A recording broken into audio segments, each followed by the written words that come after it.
Carlo আনচেলত্তির অধীনে Brazil এখন নতুন যাত্রার পথে।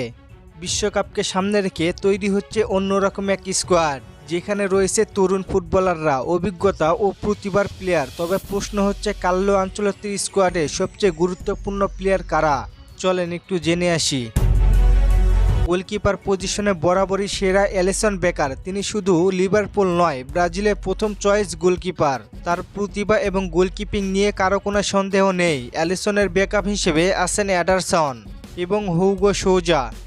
ডিফেন্সে কার্লো আনচেলত্তি ভরসা রাখবেন মার্কোনোস এবং অ্যাডার মিলিতাওয়ের উপরে। তবে অ্যাডার মিলিতাও রাইট ব্যাকে খেলবেন, মার্কোনোস এবং গ্যাব্রিয়েল মাগালেস থাকবেন। এদের সাথে আছেন লুকাস বেরাদ্দো ও আলেক্সান্দ্রো রিবেইরো। ব্রাজিলের ভরসার প্রতীক তারা। কার্লো আনচেলত্তি শক্তি মাঝ মাঠে, ব্রুনো গুইমারেস ও ক্যাসমিরো। তাদের সাথে আন্দ্রে সান্তোস। এরা শুধু বল কন্ট্রোল নয়, দলের ভারসাম্য ঠিক রাখছেন। আর এদের সাথে অ্যাটাকিং মিডে থাকবেন আন্দ্রেস পেরেইরা ও নেইমার জুনিয়র।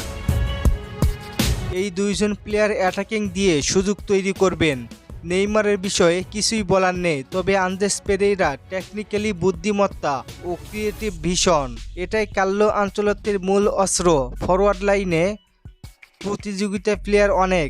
ভিনিসিয়াস জুনিয়র নিজেকে প্রতিষ্ঠিত করেছে বিশ্বসেরা হিসেবে। তার স্কিল, ড্রিবল ও স্পিড দিয়ে যে কোনো ডিফেন্স ভাঙতে পারে।